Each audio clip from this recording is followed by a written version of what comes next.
तो जैसा कि आप देख रहे हैं, आपके फाइल में serial number, topic, page number और सिग्नेचर चारों आपको बनाने हैं। टॉपिक्स में पहला है जैसे सेल्फ और सेल्फ आइडेंटिटी। सेल्फ क्या होता है, सेल्फ एस्टीम क्या होता है, इनर सेल्फ क्या है या कैसे डेवलप कर सकते हैं हम अपने सेल्फ को, पर्सनैलिटी क्या होती है, किस तरीके से हम अपने आप को एक्सप्रेस कर पाते हैं, पीस, प्रोग्रेस, हार्मनी क्या होती हैं, स्ट्रेस, रिलैक्सेशन की टेक्निक्स कौन सी हैं, इसी तरीके से कॉन्फ्लिक्ट क्या होता है, ग्रुप और सोशल हार्मनी क्या होती है, योगा पीस के लिए, हार्मनी के लिए, और योगा में भी फर्दर ब्रीदिंग, मेडिटेशन वगैरह। फिर उसके बाद आता है हमारा सेल्फ का कंसेप्ट, मीन्स सेल्फ आइडेंटिटी क्या है, हु एम आई, मैं कौन हूँ। जो इंडिविजुअल का बिलीव है अपने लिए कि वो उसकी क्या क्या खूबियाँ हैं या क्या कमियाँ हैं, तो वो होता है सेल्फ कंसेप्ट। होता है सेल्फ एस्टीम। सेल्फ एस्टीम का मतलब है अपनी सेल्फ की, खुद की कितनी वैल्यू है, क्या वर्थ है। दो तरह का होता है self esteem, low self esteem और हाई सेल्फ एस्टीम। जो अपने आप को फुली कॉन्फिडेंट फील करते हैं वो तो होते हैं हाई एस्टीम वाले, और लो एस्टीम में क्या होता है, जो अपनी आप को अंडर एस्टिमेट करते हैं। फिर है डेवलपमेंट ऑफ इनर सेल्फ, में कैसे अपने आप को अच्छा बना सकते हैं या अपने आप को अंदर अच्छा कैसे सोच सकते हैं, उसके लिए स्ट्रैटेजीज़ होती हैं, सेल्फ डेवलपमेंट स्ट्रैटेजीज़, ये आपको रीड करना है। उसके बाद पर्सनालिटी डिराइव हुआ है लैटिन वर्ड पर्सोना से, जिसका मतलब होता है मास्क, मतलब आउटर कवरिंग। ये पहले का कंसेप्ट है जो आप थेरेटिकली पढ़ते हैं, लेकिन आपको प्रैक्टिकली भी पता होना चाहिए कि एक्चुअली होती क्या है पर्सनालिटी। जो भी हमारा वैल्यूज़, एटीट्यूड, आइडिया, बाहर का जो हम दिखते हैं, वो सब मिला के हमारी पर्सनैलिटी होती है। सिर्फ आउटर लुक ही हमारी पर्सनैलिटी नहीं होती। और एक पर्सनैलिटी को बनाने के लिए आपको पता है डिफरेंट फैक्टर्स रिस्पॉन्सिबल होते हैं, एनवायरनमेंट, हेरिडिटी, कल्चर वगैरह, बहुत सारी चीज़ें हैं, इनको आप रीड कर सकते हैं। उसके बाद डायनेमिक अप्रोचेस कौन सी हैं पर्सनैलिटी की, फॉर्म्स ऑफ सेल्फ एक्सप्रेशन, किस तरीके से सेल्फ एक्सप्रेस कर सकते हैं हम अपने आप को, कम्युनिकेशन स्किल्स और सॉफ्ट स्किल्स, ये चीज़ें तो बहुत कॉमन है, मैनेजमेंट में भी सिखाते हैं। इवन 9th क्लास का जो बेसिक हमारा कंप्यूटर्स का है ना, आईटी का जो, उसके अंदर भी ये टॉपिक्स डाल दिए गए हैं, और बहुत सारी यूनिट्स इन चीज़ों की हैं, communication skill, soft skill, management वगैरह।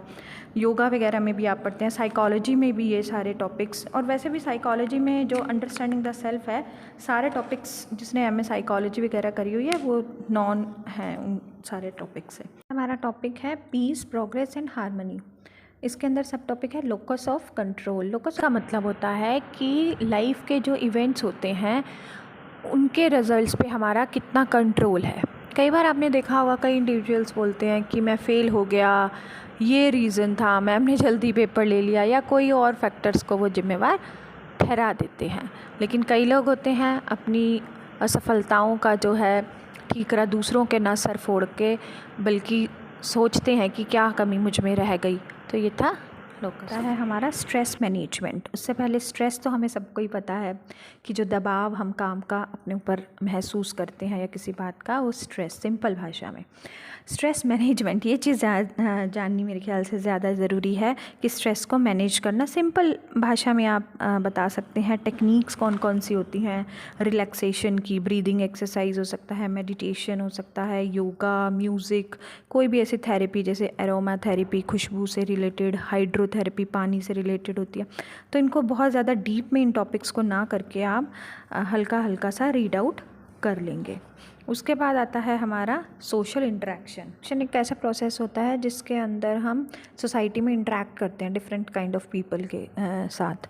तो इसके अंदर भी डिफरेंट कैटेगरीज़ हैं। सोशल इंटरेक्शन किस तरीके से हो सकता है, जैसे कोऑपरेशन ऐसा प्रोसेस होता है जिसके अंदर लोग मिलके काम करते हैं, एक शेयर्ड गोल हमारे सामने होता है और कोऑपरेट करके सारे एक काम करते हैं। उसके अलावा आता है कोऑपरेशन के अलावा कंपटीशन भी एक प्रोसेस है। इसमें दो या दो से ज़्यादा पीपल काम करते हैं, ऐसी कोशिश करते हैं एक गोल को अचीव करने की जिसमें से केवल एक को वो चीज़ मिलती है। इसके अलावा सोशल इंटरेक्शन में आप स्टडी करेंगे कि ग्रुप का क्या इन्फ्लुएंस होता है लोगों पे, सोशल बॉन्ड्स क्या होते हैं सोसाइटी में, जो भी हम संबंध बनाते हैं, ग्रुप फॉर्मेशन कैसे होता है। तो इसके बाद आएगा हमारा कॉन्फ्लिक्ट। कॉन्फ्लिक्ट क्या होता है? द्वंद्व, जिसको हम हिंदी में बोल सकते हैं मतलब संघर्ष, मतभेद या फिर झगड़ा वर्ड के लिए यूज़ होता है।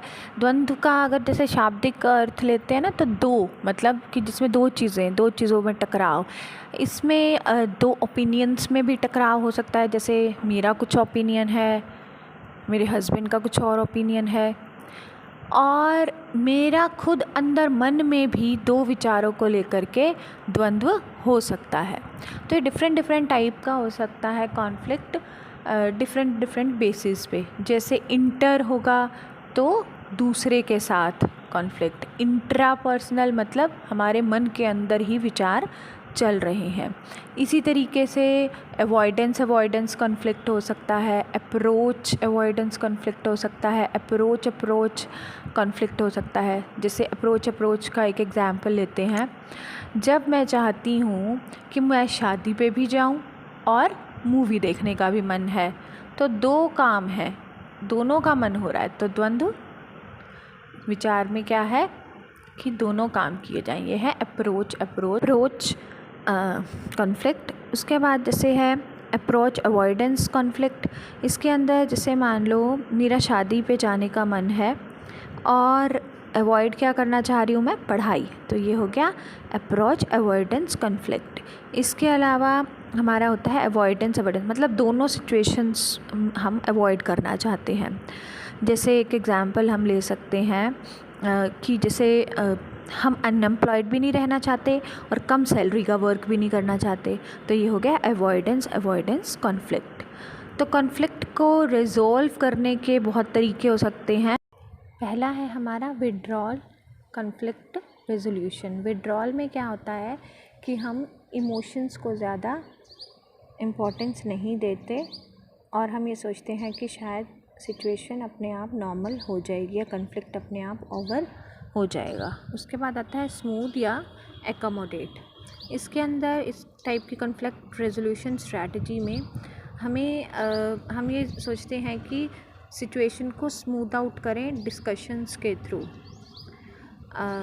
इसमें हम इस स्मूथनिंग टेक्निक में हम एक पार्टी को ज़्यादा इम्पोर्टेंस देते हैं बजाय कि दूसरी पार्टी को। उसके बाद आता है हमारा कॉम्प्रोमाइज़ या रिकॉन्साइल। इस टाइप के कॉन्फ्लिक्ट मैनेजमेंट स्ट्रेटजी में हम दोनों से ही जो है दोनों पार्टी से ही सजेशंस लेते हैं। कोलैबोरेशन, इसमें हम दोनों पार्टीज़ की एबिलिटीज़, वैल्यूज़ या एक्सपर्टीज़ को पहचान देते हैं या इम्पोर्टेंस देते हैं, लेकिन जो मेन एम्फेसिस होता है वो होता है ग्रुप सॉल्यूशन पे, मतलब दोनों पार्टीज़ की विन विन। उसके बाद आता है हमारा सोशल हार्मनी।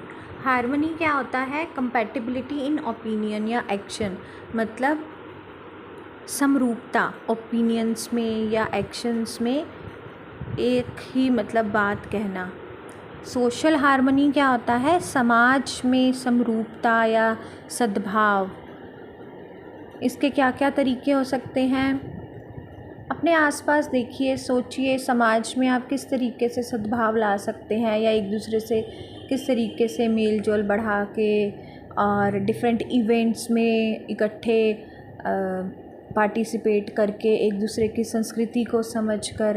तो डिफरेंट तरीके हैं सोशल हार्मनी को बढ़ाने के। नेक्स्ट टॉपिक आता है हमारा योगा। योगा तो आपने कई सब्जेक्ट्स में पढ़ा होगा। क्या होता है योगा? आपके सेकेंड ईयर में, बीएड सेकेंड ईयर में भी एक थ्योरी का पेपर होता है योगा एजुकेशन का, और फर्स्ट ईयर में ये प्रैक्टिकल में अंडरस्टैंडिंग द सेल्फ का एक हिस्सा है। योगा जो है युज धातु से निकला है। युज मतलब जुड़ा हुआ, मतलब इसमें हम अपने आप को जोड़ते हैं अपने अंदर वाले सेल्फ से, मतलब अपने आप को अपने अंदर से जोड़ना या अपने आप को समझना योगा कहलाता है। इसके अंदर आपको पता है डिफरेंट एक्सरसाइजेज़ होती हैं डिफरेंट डिफरेंट पोजेज़ होते हैं, ब्रीदिंग एक्सरसाइजेज़ होती हैं। आपने नाम सुने होंगे कपालभाति, अनुलोम विलोम। योगा भी कई तरीके का होता है, जैसे कि अष्टांग योग है, राजयोग है, तो इस डिटेल में तो हम नहीं जाएंगे। ब्रीदिंग जो एक्सरसाइजेज़ हैं ये चीज़ें हमें पता होनी चाहिए। ये बहुत कॉमन है, वैसे तो आप लोग को पता ही होगा, एक बार थोड़ा सा रीड आउट आप कर सकते हैं अपनी फ़ाइल में से। उसके अलावा योगा के साथ ही जुड़ा हुआ है मेडिटेशन, या जिसको आप ध्यान कहते हैं। ध्यान का मतलब होता है किसी एक पॉइंट पे अपने आप को फोकस करना, कंसंट्रेट करना। एकाग्रता बढ़ती है इससे, आपकी फोकस करने की कैपेसिटी बढ़ती है, किसी चीज़ पे अटेंशन रखने की हमारी जो योग्यता है वो इंक्रीज़ होती है, मन शांत होता है, और भी अनगिनत फ़ायदे हैं मेडिटेशन के। चीज़ है आपकी। इसके अलावा आपको पता होना चाहिए इनहेल एक्सहेल करते वक्त किस टाइप से हमारी बॉडी के स्ट्रक्चर में फ़र्क आता है, मतलब सांस लेते हुए और सांस छोड़ते हुए। तो ये सब था अंडरस्टैंडिंग द सेल्फ की फ़ाइल के